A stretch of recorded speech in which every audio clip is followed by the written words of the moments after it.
Hello guys, तुमच्या सर्वांचं स्वागत आहे फ्लॅट सिनियर बजेट या चॅनलवरती. तर आज मी तुमच्या सर्वांसाठी खूप लक्झुरियस आणि खूप स्पेशियस असा 2 BHK घेऊन आलेलो आहे. तो पण एल शेप मध्ये. याचे लिव्हिंग रूम तुम्ही बघू शकता. लिव्हिंग रूमची साईज बघा, इथून ते पूर्ण तिथपर्यंत एल शेप मध्ये तुम्हाला जो आहे तो इथे लिव्हिंग रूम भेटतो. तर त्यासोबत इकडे तुम्हाला एक बाल्कनी भेटते. त्या बाल्कनीची साईज बघा, मला तर पर्सनली ती खूप आवडली. तुम्ही बघू शकता. ह्या बाल्कनीची साईज एकदा बघून घ्या. इथून ते पूर्ण इथपर्यंत तुम्हाला ही बाल्कनी भेटते. आणि त्यासोबतच तुम्हाला सांगतो, हा जो पूर्ण टॉवर आहे तो रोड टच आहे आणि 23 स्टोरेजचा हा पूर्ण टॉवर आहे. म्हणजे विचार करा, आता तरी आपण याच्या फक्त सेकंड फ्लोअरवर उभे आहोत. जेव्हा आपण 23 फ्लोअरला किंवा 20 फ्लोअर अप किंवा 15 फ्लोअर अप जरी आपण उभे असतो, तेव्हा आपल्याला किती भारी व्ह्यू इथून येईल. ओके, याच्या समोर तुम्हाला रिव्हरचा व्ह्यू भेटतो. तुम्ही तुम्हाला दाखवतो इकडून 2 BHK मधून तो व्ह्यू भेटतो. चला लेट्स गो. हा एल शेप लिव्हिंग रूम तुम्हाला कसा वाटला मला कमेंटमध्ये नक्की सांगा. ओके, त्यासोबतच इकडे तुम्हाला भेटतो तो डायनिंगला स्पेस बघू शकता. खूपच स्पेस आहे या 2 BHK मध्ये. ओके, त्यासोबतच चला मी तुम्हाला दाखवतो याचा किचनची साईज तुम्ही बघू शकता. खूप स्पेशियस हा किचन आहे. इथे सर्व्हिस प्लॅटफॉर्म किचन तुम्हाला मिळतो. त्यासोबत इकडे सुद्धा तुम्हाला बाल्कनी भेटते. ओके, सो त्यासोबतच इथे एक ऍडव्हान्टेज हा आहे की इथे तुम्हाला ह्याच्या समोरच वॉशरूम मिळत नाही. त्यामुळे तुम्हाला किचन मध्ये काम करायला बोलतो ना, अरे समोरच वॉशरूम आहे यार. खूप जणांचं मी बघितलंय, खूप फ्लॅट मध्ये आपल्या किचनच्या समोरच आपला वॉशरूम असतो, कॉमन वॉशरूम. सो इथे असं नाहीये. ह्याचा कॉमन वॉशरूम ह्याच्या साईडला आहे, जसं की तुम्ही बघू शकता.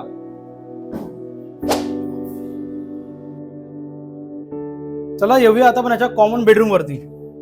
कॉमन बेडरूमची साईज तुम्ही बघू शकता. खूप स्पेशियस हा कॉमन बेडरूम आहे. हा मला पर्सनली असं बघून वाटतच नाही की हा कॉमन बेडरूम आहे. तुम्ही बघू शकता हा स्पेस. त्यासोबत इथे सुद्धा तुम्हाला बाल्कनी मिळते. इथे तुम्हाला स्टँडिंग बाल्कनी मिळते, तुम्ही बघू शकता. ओके, तुम्हाला इथे सर्वीकडे बाल्कनी मिळणार आहे. तिकडे तुम्हाला मोठी बाल्कनी मिळाली, इकडे तुम्हाला स्टँडिंग बाल्कनी मिळाली. त्यासोबत इथे तुम्हाला वॉर्डरोबला सुद्धा एक स्पेस मिळतो. तुम्ही बघू शकता. वॉर्डरोबला तुम्हाला एवढा मोठा स्पेस मिळणार आहे, जसं तुम्हाला इकडे दिसतोय तसाच इथे खूप स्पेस आहे, तुम्ही बघू शकता. ओके, आता येऊया आपल्या सर्वांच्या फेवरेट मास्टर बेडरूम वरती. Let's go. सो हा आहे इकडचा मास्टर बेडरूम. तुम्ही बघू शकता, खूप स्पेशियस आहे. हा स्पेस बघून घ्या. वॉशरूमला तिकडे तुम्हाला एक सेपरेट स्पेस मिळतो, जसं तुम्ही एकदा दाखवून द्या त्यांना. ओके, त्यानंतर तुमची इथून एंट्री होऊन तुम्हाला हा पूर्ण मास्टर बेडरूम तुम्हाला भेटणार आहे. इथे सुद्धा तुम्हाला एक बाल्कनी मिळते, स्टँडिंग बाल्कनी. त्यासोबत हा व्ह्यू तुम्ही विचार करा. 20 फ्लोअर्स अप जेव्हा तुम्ही जाल तेव्हा हा व्ह्यू किती भारी असेल. ओके, आणि मी हा पूर्ण व्ह्यू तुम्हाला दाखवतो. आता इकडे ऍक्च्युली 70% काम झालंय. 14 फ्लोअर आतापर्यंत रेडी झालेले आहेत. तुम्हाला 14 फ्लोअर वरून दाखवतो. तिथे फ्लॅट घेतला तर तुमच्या बेडरूम मधून तुम्हाला किती भारी व्ह्यू मिळेल.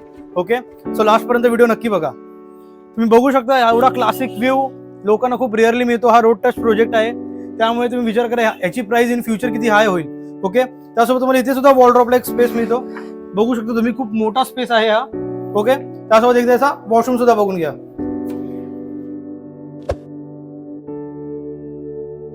ओके, सो चला या ह्याच्या अम्युनिटीज बद्दल आपण बोलू. इथे रूफटॉप अम्युनिटीज आपल्याला मिळते. त्यामध्ये आपल्याला मेडिटेशन रूम मिळतो, त्यासोबत मल्टीपर्पज एक एरिया मिळतो, आणि त्यासोबतच इकडे तुम्हाला क्लब हाऊस मिळतो. त्यामध्ये जिम वगैरे सर्व काही तुम्हाला भेटणार आहे. ओके, सो हे सगळं झालं तुमच्या अम्युनिटीज. आणि जसं मी तुम्हाला बोललो, हा एक रोड टच प्रोजेक्ट आहे. हा प्रोजेक्ट आहे ठाकुर्लीमध्ये, त्यामुळे इथून ठाकुर्ली स्टेशन जे आहे ते खूपच नियर बाय आहे. ओके, आणि त्यासोबतच खूप जणांना पार्किंगचे टेन्शन असतं, तर मग ते सोडून द्या, कारण की इथे टॉवर पार्किंगची फॅसिलिटी तुम्हाला भेटणार आहे. आणि त्यासोबतच ती टॉवर पार्किंग तुम्हाला 14 फ्लोअर पर्यंत अवेलेबल आहे. म्हणजे विचार करा इथे किती पार्किंगसाठी स्पेस पण तुम्हाला मिळतोय. जसं तुम्हाला बोललो, इथून ठाकुर्ली स्टेशन खूप नियर बाय आहे. त्यासोबतच डोंबिवली स्टेशन सुद्धा इथून खूप नियर बाय आहे. हार्डली तुम्ही बोलाल की 10 ते 15 मिनिटावरती तुम्हाला ते मिळेल. ओके, एकदा बघून घ्या. या क्लासिक स्पेस, हा पूर्ण स्पेस तुम्हाला मिळणार आहे. त्यासोबतच तुम्हाला इथे 10.5 फुटाची हाईट मिळणार आहे, तुम्ही बघू शकता. आणि ही पीओपी तुम्हाला ॲज इट इज मिळणार आहे. म्हणजे तुम्हाला ही पीओपी करायची पण काही गरज नाही. तुम्हाला सर्व काही थोडंफार रेडीमेडच मिळणार आहे. ओके, सो बघू शकता तुम्ही, एवढा प्रीमियम फ्लॅट आहे हा. तर मग हा जो तुम्ही पूर्ण फ्लॅट बघत आहात, त्याचा कार्पेट एरिया आहे या 2 BHKचा 694. बघून तुम्हाला वाटलाच नसेल, कारण की एवढा स्पेस आहे. तुम्ही जेव्हा पर्सनली येऊन बघाल ना, मला बिलीव्ह नाही होत हा 694चा कार्पेट एरिया आहे. मला हा 700+ कार्पेट एरिया वाटत आहे. ठीक आहे, 2 BHKची जे प्राइस स्टार्टिंग होते, म्हणजे तिथे अजून कार्पेट एरिया आहेत. सो तुम्हाला मी तिथून सांगतो, त्याचा कार्पेट एरियाची स्टार्टिंग होते फक्त आणि फक्त 79 लॅक्स पासून. तुम्हाला वाटत असेल 79 लॅक्स खूप जास्त आहे, पण जसं मी तुम्हाला बोललो, हा प्रोजेक्ट हायवे टच आहे आणि इथून सर्व काही नियर बाय आहे. इन फ्युचर याची प्राइस खूप जास्त हाय होणार आहे. होऊ शकतो तुम्हाला 1 CR ला पण पडेल. आता याचं काम 70% झालं आहे, म्हणून आम्ही ही प्राइस कोट केलेली आहे. म्हणून ज्यांना घेत असेल लवकरात लवकर मी खाली नंबर देतो, मला कॉन्टॅक्ट करा, साईट व्हिजिटला या आणि हा तुमचा स्वप्नांचा फ्लॅट तुम्हाला घेऊन जावा. जसं मी तुम्हाला बोललेलो, मी 14 फ्लोअरवर तुम्हाला व्ह्यू दाखवीन. एकदा हा व्ह्यू बघून घ्या. हा पूर्ण रिव्हर व्ह्यू तुम्हाला मिळणार आहे. किती क्लास व्ह्यू आहे बघून घ्या एकदा, स्टार्ट टू एंड तुम्हाला काहीच नाहीये तुमच्या समोर. हा पूर्ण एक क्लासिक तुम्हाला व्ह्यू मिळतो. इथे जे ते फ्युचर डेव्हलपमेंट नाहीये, त्यामुळे तुम्हाला हा व्ह्यू लाईफ टाइम साठी मिळणार आहे. एकदा मला फटाफट कॉन्टॅक्ट करा, मी खाली कॉन्टॅक्ट नंबर देतो, तुम्हाला फटाफट कॉन्टॅक्ट करा आणि ते साईट व्हिजिटला येऊन जावा. हा पूर्ण व्ह्यू तुमचा होऊ शकतो. Okay, thank you so much for watching. Bye bye.